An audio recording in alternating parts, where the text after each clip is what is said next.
오늘 하나님 말씀 보겠습니다. 우리에게 주신 하나님 말씀 에베소서 1장 3절로 7절의 말씀입니다. 에베소서 1장 3절에서 7절까지의 말씀 신약성경 310페이지에 있습니다. 에베소서 1장 3절로 7절 한 절씩 교독하겠습니다. 3절로 7절 교독합니다. 제가 먼저 읽습니다. 찬송하리로다. 하나님 곧 우리 주 예수 그리스도의 아버지께서 그리스도 안에서 하늘에 속한 모든 신령한 복을 우리에게 주시되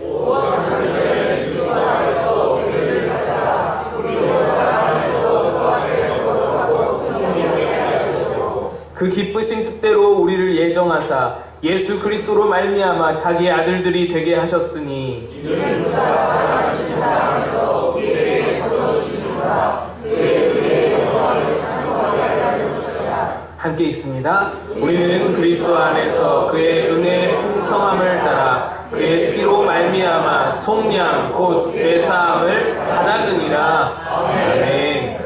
할렐루야. 아멘. 오늘 설교 말씀의 제목이 무엇인지 보이시죠? 네, 한번 읽어볼까요? 복과 덤입니다. 덤으로 주다 할 때 덤이요. 한국 사람은 덤을 좋아합니다. 그죠? 좋아요. 그렇게 좋으세요? 네. 심지어는 저도 그런데요. 원래 상품보다 덤으로 주는 게 더 좋아서 그걸 갖고 싶어서 상품을 사는 경우도 종종 있지요. 제가 그런 적이 있는 게 그 믹스 커피를 파는데 믹스 커피에다가 아니 요만한 물통을 하나 덤으로 주는 거예요. 세상에 아니 이거 물통 하나 사려면 몇천 원일 텐데 그래가지고 그거를 얼른 샀어요. 불티나게 팔리겠죠? 다 사보셨잖아요? 그 믹스 커피 막 쌓여있고 물통 쓰고 뭐 그랬잖아요. 믹스커피 안 마시고 싸놓더라도 일단 사고 보는 거잖아요. 덤으로 준다는데 우리 이렇게 덤을 좋아합니다. 제가 몇 년 전에 우리 큰아들을 한번 크게 혼낸 적이 있어요. 혼나는 일이 있어서 좀 이렇게 꾸중을 했는데 며칠이 지나도 이게 마음이 편치가 않더라고요. 걸리는 거예요. 마음이 쓰여서 어떻게 하면은 아들을 위로할까, 어떻게 하면은 아들과 다시 친해질까 고민하다가 아들과 단둘이 데이트를 갔습니다. 그래서 아들과 함께 영화를 보러 갔어요. 굉장히 오랜만에 아들하고 시간을 낸 거예요. 그래서 아들하고 아빠하고 단둘이 영화 보는 건 아마 그때가 처음이었던 것 같아요. 아이에게 내심 저는 즐거운 시간과 추억으로 남기를 기대를 했습니다.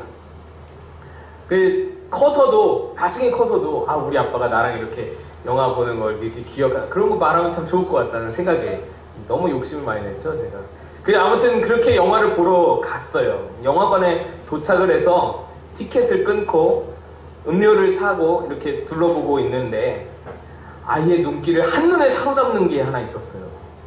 뭐냐면 어린이 세트 팝콘을 사면 장난감을 준다는 거예요. 어린이 세트 팝콘을 사면은 장난감을 덤으로 준다라는 것에 얘가 꽂혀버린 거예요. 근데 그 팝콘 세트가 가격이 너무너무 비싼 거예요. 우리는 요만한 거 하나만 사면 되는데 이거 큰 팝콘을 사야 되는 거예요. 그래서 제가 영화값도 지금 주말이라서 굉장히 비싼데 이거는 아니다 싶어서 팝콘 우리 먹을 만큼만 사면 된다 싶어서 이제 실랑이가 벌어진 거예요. 그래서 실랑이를 하다가 그래서 제가 여기 온 목적을 다시 한번 상기하고 그래 아들을 위해서 이러다가 아들 또 혼내겠다 싶어서 샀어요. 그 팝콘을 세트를 그 큰 거를 샀어요.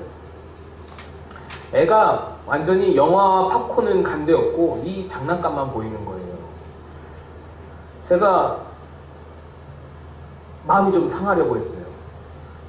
나는 이렇게 준비를 하고 이렇게 주말에 시간을 내고 이렇게 죄송합니다. 돈도 뭐 얼마 쓰진 않았습니다. 돈을 쓰고 그랬는데 세상에 내가 준비한 이벤트에는 관심도 없고 내가 준비한 메인 이벤트에는 관심도 없고 장난감만 쳐다보니까 마음이 좀 그런 거예요. 근데 뭐 아이니까 애니까 모처럼 갖는 아이와 데이트니까 마음의 여유와 평정을 다시 되찾고 영화관에 들어갔습니다. 내 아내랑 단둘이 영화 본 지도 몇 년이 지났는지 기억도 잘 안 나는데 얘랑 이렇게 단둘이 보는구나 싶더라고요. 그래서 아무튼 그런데 영화가 시작됐는데 이게 웬일입니까? 얘가 영화는 안 보고 그 장난감만 가지고 노는 거예요. 그 팝콘 세트로 받은 장난감만 보고 있는 거예요. 여러분이면 뭐 어떠실 것 같아요? 이 상황에서 아 그래 너는 영화보다 이게 더 재밌구나 그래 그거 가지고 놀아라 이렇게 나오시겠어요? 저는 안 되더라고요. 와우 막 협박을 했어요. 제가 영화 안 보고 영화 안 보고 장난감만 가지고 있는 장난감 뺏을 거야 막 그러면서 영화 보라고 이건 봐야 된다고 막 이렇게 윽박지르게 된 거예요.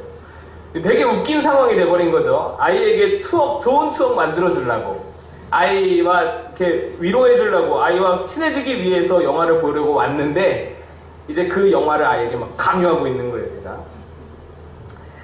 아무튼 뭐 마음이 별로 좋지는 않았는데 영화를 애가 재밌게 보고 만족스러워해서 결국 훈훈하게 마무리되었던 기억이 있습니다. 근데 그 아들의 모습 속에서 제 모습이 보이는 거예요. 제 모습을 느끼는 거예요. 하나님께서 나한테 본래 주시고자 하는 복이 있는데 혹시 나는 하나님의 그 복은 하나님이 메인으로 주시는 그 복은 관심이 없고 덤으로 주시는 것에만 관심이 많지는 않을까. 오늘 이 복이라는 것에 대해서 좀 함께 나누고자 합니다.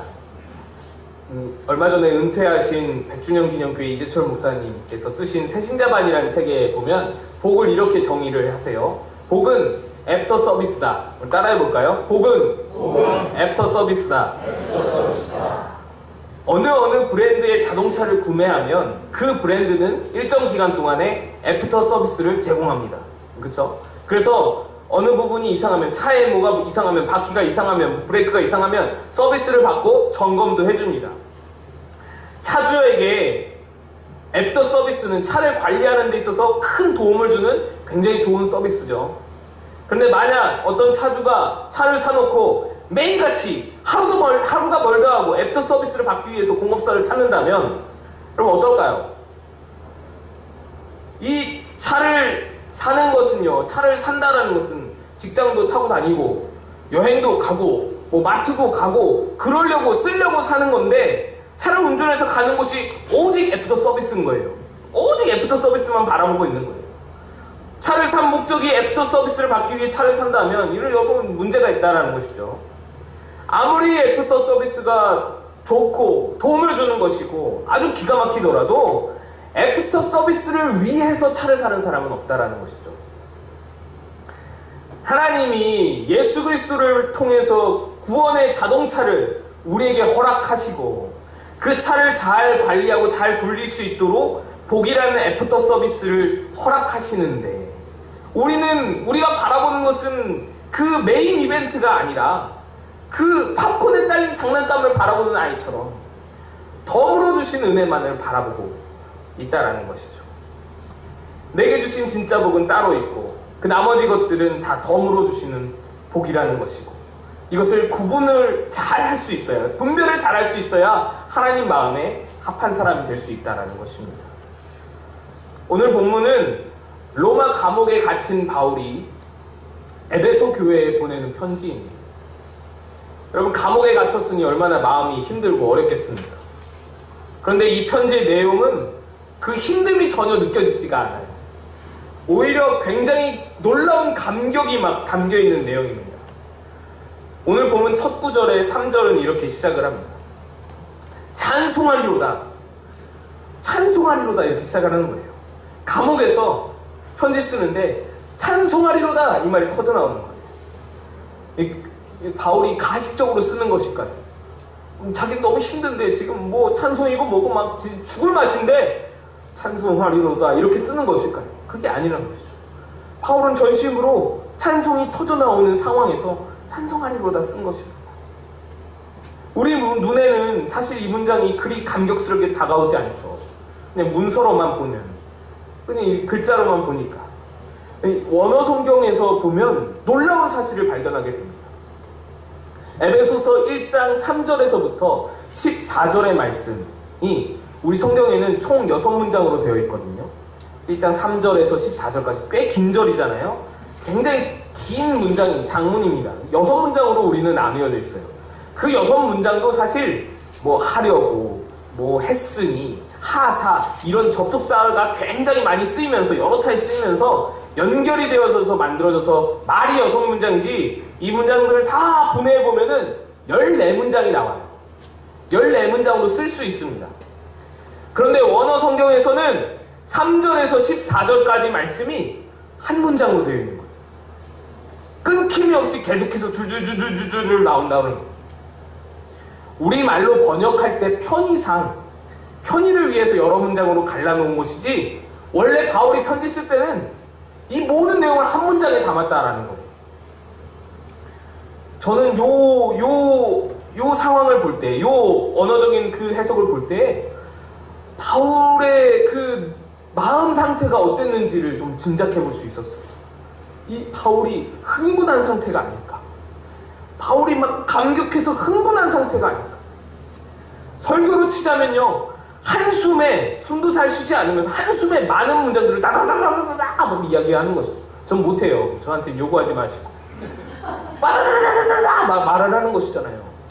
찬송하리로다로 시작을 해가지고 3절에서 14절까지 전체 구절을 바울은 감격에 차서 막 써내려가는 거예요. 막 써내려가는 거예요. 지금 감옥에 갇혀있는 바울이 뭐가 그래도 감격스럽길래 무엇이 그를 찬송하게 하는 것일까? 찬송할 이유에 대해서 3절은 이렇게 말합니다. 하늘에 속한 모든 신령한 복을 우리에게 주셨다. 여러분, 이 신령한 복이라는 것이 얼마나 대단한 어마어마한 복이기에 감옥에서도 그렇게 감격하면서 찬송하면서 막 한 번에 문장을 다 써내려가면서 그렇게 감격하고 있을까요? 이 복에 대해서, 이 신령한 복에 대해서 설명이 4절부터 5절에 나옵니다. 4절 5절 한번 읽어봅시다. 4절 5절 같이 읽습니다. 시작.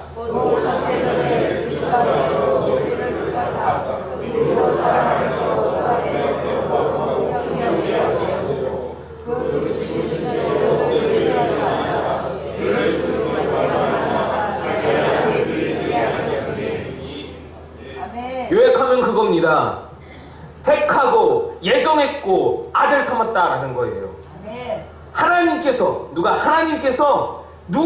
우리를 거룩하고 흠없게 하시기 위하여서 예수 그리스도로 말미암아 택하셨다. 택정하시고 예정하시고 그리고 아들 삼았다라는 것입니다. 바울 사도가 말한 감옥에서도 찬송이 터져 나오게 할 그 신령한 복이 무엇이냐? 그와 같은 우리를 버리지 않으시고 십자가 보혈로 우리를 자녀 삼으신 십자가 구원, 우리가 잘 알고 있는 그 십자가 구원이 바로 이 바울이 막 감격하면서 써내려간 그 신령한 복, 어마어마한 놀라운 복이라는 것입니다. 그것 때문에 바울이 이렇게 감격에 겨워서 흥분한 상태로 막 14문장짜리 장문을 한숨에 막 단번에 써내려갔다는 것이죠. 여러분, 이 바울의 마음이 느껴지시나요? 여러분은 어떠신가요? 예수님의 구원 이야기 하도 자주 들어가지고 바울이 이렇게 감격하는 거 보면 이제 예수님 처음 만났나 보구나 그러진 않으신가요? 바울의 신앙에 비해서 우리는 그의 신앙 털끝만큼도 따라가지 못할 그런 신앙인데 감옥에 갇혀서 바울은 그 복으로 인해서 감격하고 있다는 것입니다. 여러분, 이것이 하나님이 우리에게 주시고자 원하시는 메인 이벤트입니다. 이것으로 감격하기를, 이것으로 즐거워하기를, 이것으로 행복해하기를 바라시면서 하나님은 그의 아들을 몸을 찢으시면서 모든 것을 쏟아 부으셔서 우리에게 그 신령한 복을 허락해 주셨다라는 말입니다. 그런데 여러분, 우리의 눈이 어디로 향해 있는지 한번 생각해 봤으면 좋겠어요. 저의 눈이 어디로 향해 있는지, 우리의 기쁨은 무엇에 쏠려 있는지, 아버지가 준비하신 영화 티켓도, 아버지가 준비한 팝콘도 다 제쳐두고 팝콘에 달린 덤에만 우리의 모든 관심이 쏠려 있지는 않는지, 우리에게 주신 물질의 은혜, 여러분 죄송하지만 이거 덤입니다. 이거 덤으로 주신 거잖아요. 자녀의 은혜, 이거 덤입니다. 가정의 은혜, 이거 덤이에요. 건강의 은혜, 다 덤이에요. 모두 다 덤으로 주신 것입니다. 우리는 받을 자격도 없고 우리는 이거 누릴 자격도 없는 자들인데 하나님께서 덤으로 주신 거예요. 덤으로 주시는 것도 하나님의 은혜이시고요. 만약에 그것을 안 주신다고 해도 하나님을 탓할 수 없는 거예요. 왜? 그 덤으로 주는 거니까. 우리에게 덤으로 주신 복이 얼마나 많이 있느냐는 별로 중요하지 않습니다. 주신 것이 덤인 것을 아느냐 모르느냐가 중요하죠. 하나님께서 우리에게 덤으로 주셨는데 이게 덤이구나, 하나님께서 더하여서 주신 것이구나 라는 것을 아는지 모르는지가 중요하죠. 그게 있느냐 없느냐는 크게 중요한 게 아니에요. 덤은 주시면 감사하고 안 주셔도 할 말이 없는 거예요. 왜? 이미 주신 복이 많으니까. 이미 주신 복이 차고 넘치니까. 하나님 입장에서는 우리에게 이미 주신 메인 이벤트가 너무너무 크고 많은데 그 덤은 이건 내가 있으나 없으나 크게 요동할 것이 아니라는 것이죠.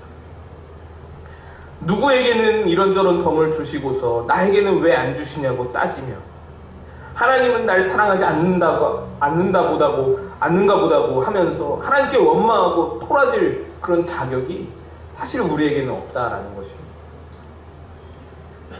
주님이 아들을 찢으시면서 십자가에 물과 피 다 쏟으시면서 내어주신 그 신령한 복, 이미 허락하신 신령한 복에 우린 관심이 없고 그것에는 아무런 감격도 없고 그것에는 감사도 없으면서 덤이 진짜 복인 양, 덤이 진짜 은혜인 양 쫓아다니는 것은 애프터 서비스 받기 위해서 자동차 사는 것과 비슷한 것이고 영화 보는 내내 덤으로 얻은 장난감 가지고 노는 것과 똑같은 것이죠. 차를 샀으면 애프터 서비스는 적당히 받고 차 타고 누려야지요. 차를 이용해서 가치가 있는 것이죠. 아버지가 준비해놓은 영화 관람을 마음껏 즐겨야죠. 그래야 가치가 있는 것이죠. 하나님은 우리가 이 구원의 기쁨을 마음껏 누리시기를 원하실 것입니다. 이 메인 이벤트를 제쳐두고 덤만 바라보면 하나님 마음이 좋지 않은 거예요. 우리가 왜 남에게 주신 덤에 신경을 쓸까? 남에게 주신 덤인데 내게 주신 덤 신경 쓰는 것도 그런데 남에게 주신 덤까지 왜 신경 쓰면서 살까? 옛말에 친척이 땅 사면 배 아프다고 하는데 이제 우리는 남에게 주시는 덤은 그냥 박수 쳐주고 축하한다고 칭찬해주고 축하해주고 그거 그냥 마음에 두지 않았으면 좋겠다 생각이 듭니다. 저 사람에게는 그만큼 덤을 주시는 것이 하나님 마음이고 내게는 이미 그 덤이 없어도 충분히 만족할 만한 신령한 복과 은혜를 허락해 주신 것이죠. 여러분 안에 있는 하나님의 이 신령한 복을 발견하시는 은혜가 있기를 축복합니다. 이 신령한 복을 발견해야 덤이 없어도 만족함을 누릴 수 있는 거예요. 이 복을 누리면서 살아야 떨어지지 않는 행복과 기쁨을 누릴 수 있는 것입니다. 감옥에서도 감격하며 찬송을 누릴 수 있는 능력이 이 신령한 복을 누리는 삶에 있다는 것입니다. 6절을 함께 보겠습니다. 이는 그가 사랑하시는 자 안에서 우리에게 거저주시는 바 그의 은혜의 영광을 찬송하게 하려는 것이라. 이 신령한 복을 주심이 은혜의 영광을 찬송하며 살게 한다라는 말씀입니다. 6절에서 뿐 아니라 12절과 14절에도 영광의 찬송이 되게 하려 하심이라고 계속적으로 강조하면서 말합니다. 하나님이 우리에게 신령한 복을 주신 목적은 단지 우리의 물론 영혼 구원도 굉장한 일이지만 그 영혼 구원뿐만 아니라 이 세계에서도 그 하나님의 구원의 감격을 가지고 행복하며 살라고 우리에게 주신 신령한 복이라는 것입니다. 여러분 이 신령한 복에 능력이 있는 줄로 믿습니다. 이걸 누리면서 사는 삶에 어마어마한 능력이 있습니다. 다윗과 골리앗의 이야기를 여러분 잘 아시죠? 골리앗은 덩치가 상만하고 게다가 온갖 좋은 무기와 갑옷을 지녔습니다. 그런데 아무것도 갖지 않고 맨몸으로 나서서 맞서 나온 게 다윗이잖아요. 다윗에게 패배를 해버려요. 골리앗이 갖춘 것들이 덤으로 주신 것입니다. 그 덩치를 가져도 만족할 수가 없잖아요. 불안하잖아요. 그래서 갑옷을 입죠. 갑옷으로 되나요? 갑옷으로 만족 못하죠. 투구를 써야죠. 방패도 들어야 합니다. 게다가 큰 칼과 창도 있어야 합니다. 그런데 그럼에도 패배하잖아요. 왜 그렇습니까? 신령한 복을 소유한 자는 많은 것이 필요하지 않는 거예요. 신령한 복을 소유한 자는 덤으로 똘똘똘 뭉친 사람도 충분히 이길 만한 능력이 있는 거예요. 신령한 복을 소유한 자에게는 이런 능력이 있습니다. 골리앗을 이기는 능력이에요. 물맷돌 하나만 가지고도 그 덤으로 똘똘똘 뭉쳐진 그 인생을 이겨낼 수 있는 그 힘이 신령한 복에 있다라는 것입니다. 우리 삶에 왜 만족함이 없습니까? 왜 패배의식과 자기 연민과 그런 것들을 사로잡혀서 불만과 불평과 그런 것을 가득하게 하는 그런 삶이 됩니까? 성경은 말합니다. 신령한 복이 있다면, 이 복을 발견한다면 찬송하며 살 것이다. 찬송이 끊이지 않는 것을 넘어서 감옥 같은 암담한 상황에서도 최고의 감격을 누리면서 살아갈 수 있는 삶이 우리에게 펼쳐질 것이다. 여러분, 우리 삶이 우리 안에 있는 신령한 복을 발견함으로 말미암아 회복되었으면 좋겠습니다. 네. 덤으로 주시는 복은 이만하면 됐다. 주신 것에 감사하면서 만족하고 이 신령한 복을 발견하게 갈망할 수 있는 우리의 삶이 되었으면 좋겠습니다. 네. 이미 우리가 가진 거예요. 이 신령한 복은 이미 우리가 가진 겁니다. 내가 찾으면 기쁨이 되고 내가 찾으면 발견하면 행복이 되는 것이고 내가 발견하지 못하면 영원히 그것은 묻혀지는 복이 신령한 복입니다. 우리 안에 있는 신령한 복을 여러분 오늘 발견하시고 구원의 감격을 회복하시기를 축복합니다. 아멘. 그러면 우리가 머리 싸매고 고민하면서 걱정하는 모든 문제들이 얼마나 더럽고 얼마나 하찮은 것임을 우리가 알게 될 거예요. 우리에게 이미 주신 신령한 복을 기쁨으로 누리시는, 덤으로 주신 복이 없어도 만족함을 누리시는 우리 마곡 꿈꾸는 교회 모든 성도들 다 되시기를 축복합니다. 우리 함께 기도하겠습니다.